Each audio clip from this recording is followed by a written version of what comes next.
Hello అండి, welcome to my channel. ఏంటిది అనుకుంటున్నారా? మునగాకు. సో మునగాకు చూసారు కదా ఎలా ఉందో. ఏంటబ్బా ఎలా ఎండబెట్టేసింది అనుకుంటున్నారా? ఇదైతే నాకు బాగా యూజ్ అయిందండి ఈ టిప్పు. నేను ఎక్కడ చూసానో గుర్తు రావట్లేదండి. ఇదివరకు ఏం చేశానంటే ఇలా కష్టపడి ఆకులు అయితే ఒక్కొక్కటి అంటే ఆకులు ఇలా తీసేసి కడిగేసి నీటిలో అయితే నీటితో మంచిగా కడిగేసి ఇలా లుంగి మీద ఆరబెట్టేదాన్ని అండి. అప్పుడు ఏమైందంటే నా ఆకులన్నీ సగం కుళ్ళిపోయాయి అన్నమాట. తర్వాత నుంచి ఎప్పుడైతే ఆ టిప్ చూసానో బాగా యూజ్ అయిందండి. ఇలా చెట్టు నుంచి తీసేస్తాం కదండి, ఈ చెట్టు నుంచి ఇలా తీసిన తర్వాత నీటిలో జస్ట్ ఒకసారి వాష్ చేసేసి ఇలా లుంగి మీద ఆరబెట్టేశానండి. పొద్దున్న నాకు తెలిసి 11 o'clock ఆరబెట్టానేమో. ఇప్పుడు చూస్తే సాయంత్రం 5 అయింది.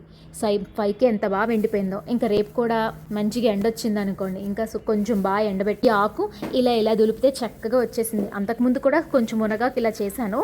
మీకు ఈ టిప్ యూజ్ అయితే లైక్ చేయండి. మీకు తెలుసు ఉంటే నాకు కామెంట్ సెక్షన్లో కామెంట్ చేయండి. Thanks for watching. Bye bye.